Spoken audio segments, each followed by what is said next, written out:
Hello guys, welcome to my YouTube channel. My name is Harjeet Kaur. हम कर रहे हैं क्लास 10th की ज्योग्राफी की एनसीईआरटी, जिसमें हमारा चैप्टर 7 चल रहा है life lines of national economy.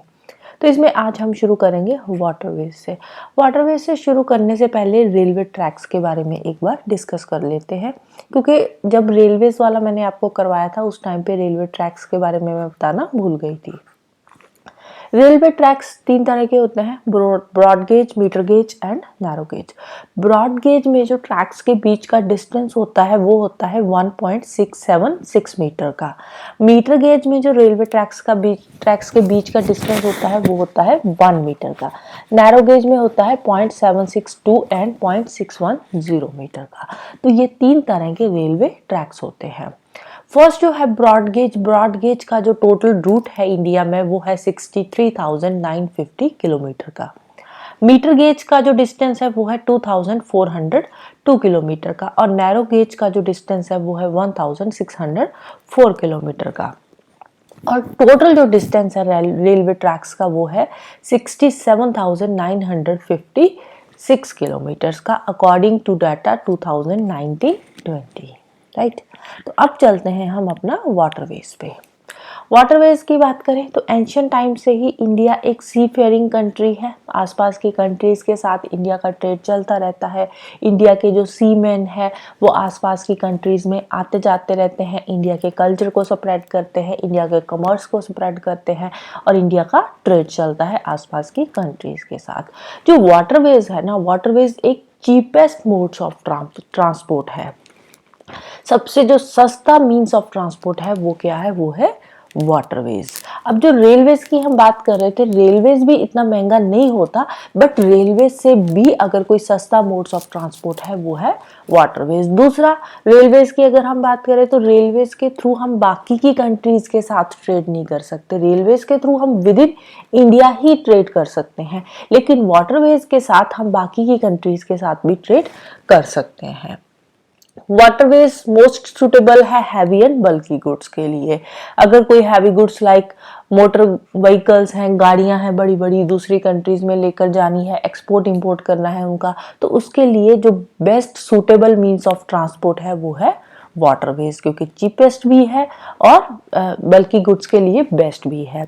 ऊपर से वाटरवेज फ्यूल एफिशिएंट है, इन्वायरमेंट फ्रेंडली भी है, ज़्यादा पोल्यूशन नहीं होता वाटरवेज के थ्रू।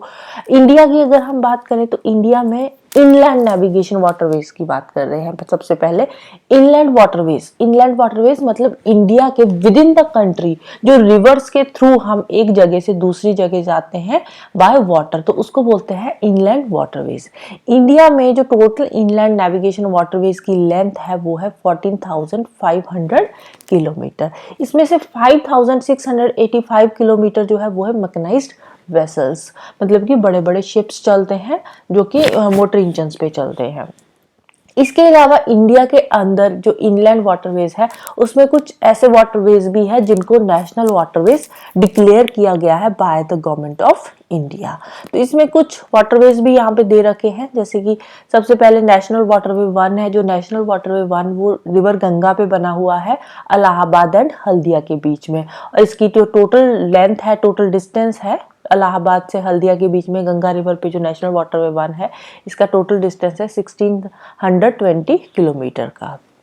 फिर जो नेशनल वाटरवे 2 है वो ब्रह्मपुत्र रिवर पे है, सादिया एंड धुबरी के बीच में, इसकी टोटल लेंथ है 891 किलोमीटर की।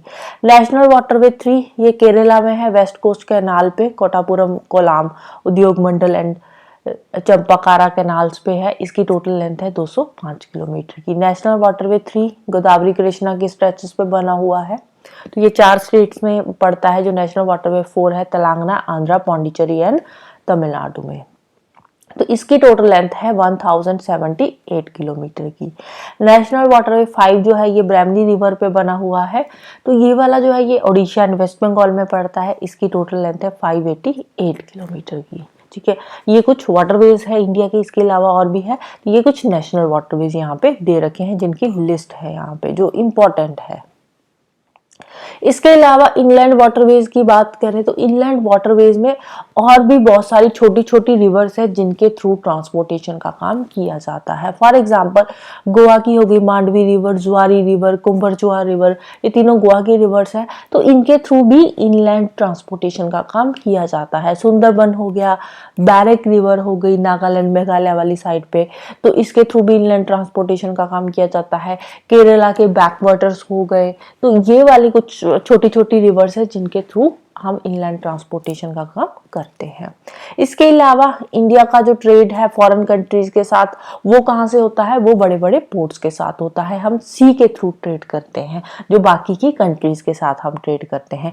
95% जो हमारा ट्रेड है बाय वॉल्यूम, अगर हम बात करें तो बाय वॉल्यूम 95% जो ट्रेड है वो वाटरवेज के थ्रू ही होता है। 68% इन टर्म्स ऑफ वैल्यू जो ट्रेड होता है वो वाटरवेज के थ्रू होता है। 95% in terms of volume and 68% in terms of value जो इंडिया का ट्रेड है ना, बाकी की कंट्रीज के साथ हो रहा है ट्रेड, वो किसके थ्रू होता है, वो होता है वाटरवेज के थ्रू। तो अब हम बात करते हैं मेजर सी पोर्ट्स की, ठीक है, जो हम जिनके थ्रू हम बाकी की कंट्रीज के साथ ट्रेड करते हैं। टोटल इंडिया की कोस्ट लाइन देखें तो टोटल कोस्ट लाइन की जो लेंथ है वो है 7516.6 किलोमीटर इंडिया की कोस्ट लाइन की लेंथ है, जिसमें टोटल 12 मेजर पोर्ट्स है और 200 माइनर पोर्ट्स है, माइनर और इंटरमीडिएट पोर्ट्स। लेकिन आज हम यहाँ पे बात करेंगे मेजर पोर्ट्स के बारे में, क्योंकि देखो माइनर पोर्ट्स बहुत सारे हैं तो इनको याद रखना इजी नहीं है, तो इसीलिए हम बात करेंगे मेजर पोर्ट्स की, कि मेजर पोर्ट्स कौन कौन से हैं और उनको हम लर्न करने की कोशिश करेंगे। और ये जो 12 मेजर पोर्ट्स है ये इंडिया के 95% ट्रेड को हैंडल कर रहे हैं। जितना भी इंडिया का 95% ट्रेड हो रहा है वो किसके थ्रू हो रहा है, वो इन 12 मेजर पोर्ट्स के थ्रू ही हो रहा है।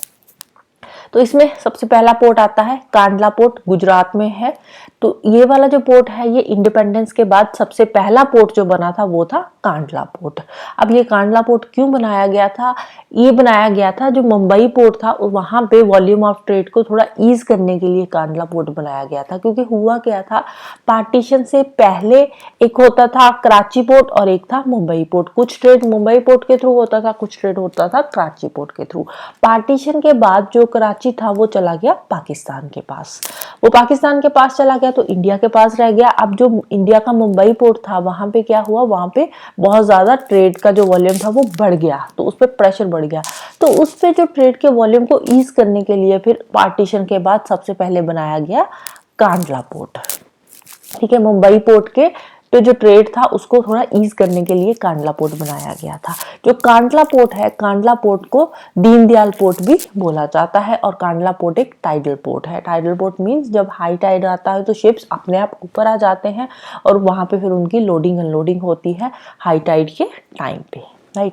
जितना भी हमारे जो नॉर्दर्न स्टेट्स है ना, नॉर्थ वेस्टर्न स्टेट्स है, जम्मू कश्मीर हो गया, हिमाचल हो गया, पंजाब, हरियाणा, राजस्थान, गुजरात, इन स्टेट्स का जितना भी एक्सपोर्ट इंपोर्ट का काम होता है वो कहाँ से होता है, वो कराची पोर्ट के थ्रू ही होता है, राइट। फिर नेक्स्ट आता है मुंबई पोर्ट। मुंबई पोर्ट की बात करें, ये एक बिगेस्ट पोर्ट है, बहुत ही स्पेशियस है, नेचुरल पोर्ट है, वेल शेल्टर्ड हार्बर्स वहां पे बनाए गए हैं मुंबई पोर्ट पे। मुंबई पोर्ट के बिल्कुल साथ में ही एक पोर्ट आता है जिसका नाम है जवाहरलाल नेहरू पोर्ट। जवाहरलाल नेहरू पोर्ट क्यों बनाया गया है, ये भी मुंबई पोर्ट को डीकंजेस्ट करने के लिए बनाया गया है, क्योंकि मुंबई पोर्ट में ट्रेड बढ़ गया था, बहुत ही कंजेस्टेड हो गया था, तो उसको डीकंजेस्ट करने के लिए मुंबई पोर्ट के बिल्कुल साथ ही बनाया गया जवाहरलाल नेहरू पोर्ट। फिर जवाहरलाल नेहरू पोर्ट के नीचे आता है गोवा में मर्मगांव पोर्ट। जो मर्मगांव पोर्ट है इसके थ्रू आयरन ओर को एक्सपोर्ट किया जाता है। इंडिया की 50% जो आयरन ओर है वो मर्मगांव पोर्ट के थ्रू ही एक्सपोर्ट करी जाती है। फिर आता है कर्नाटका का न्यू मैंगलोर पोर्ट। कर्नाटका जो न्यू मैंगलोर पोर्ट है इसके पास आ जाती है कुद्रेमुख माइंस। तो कुद्रेमुख माइंस से जितना भी आयरन ओर निकलता है उसको एक्सपोर्ट किया जाता है न्यू मैंगलोर पोर्ट के थ्रू, राइट। फिर इसके बाद आ जाता है लास्ट में कोची पोर्ट केरला में। कोची पोर्ट कहाँ पे है, ये एक्सट्रीम साउथ वेस्टर्न पोर्ट में आ जाता है, जो कोच्चि पोर्ट है। तो जो कोच्चि पोर्ट है ये भी एक नेचुरल पोर्ट है, राइट। तो ये 6 पोर्ट्स हो गए इंडिया के वेस्टर्न कोस्ट पे। अब चलते हैं इंडिया की ईस्टर्न कोस्ट के पोर्ट्स की तरफ। इंडिया की ईस्टर्न कोस्ट में सबसे एक्सट्रीम जो साउथ ईस्टर्न पोर्ट है वो कौन सा है, वो है तूतीकोरिन पोर्ट, तमिलनाडु में, राइट। फिर इसके बाद आ जाता है, अब ये जो तूतीकोरिन पोर्ट है यहाँ से बहुत सारा ट्रेड किया जाता है, बहुत सारे कार्गोज यहाँ से आसपास की कंट्रीज में जाते हैं, लाइक श्रीलंका हो गया, मालदीव्स हो गया। इसके अलावा जो इंडिया के कोस्टल रीजन्स है, इंडिया के ही कोस्टल रीजन है, वहां पे भी बहुत सारे कार्गोज भेजे जाते हैं थ्रू तूतीकोरिन पोर्ट।